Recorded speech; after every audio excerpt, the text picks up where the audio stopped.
That little sauce number, that deep caramelized lemongrass flavor really sinks in there. Thank you so much. I think you've done an amazing job just the naked charton, but then what you've done by double frying it, you just added this extra level of crunch, fun, and then you add all of these beautiful fresh herbs that really just contrast with that golden deep fried goodness. This is bringing us real food with real technique, and it makes us really happy. Well done.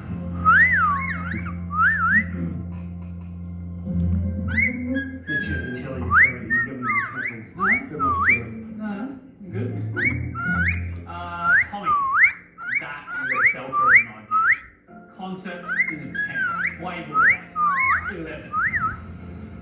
Everything is pinging. From the chili to the lime to your sauce. You couldn't do it any better. Then we've got the noodles. Mine was opened out. Yeah.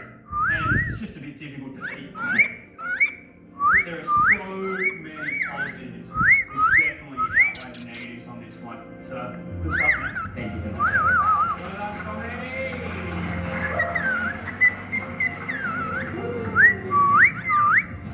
And the moment chops off for those been waiting for, fried chicken from the pit.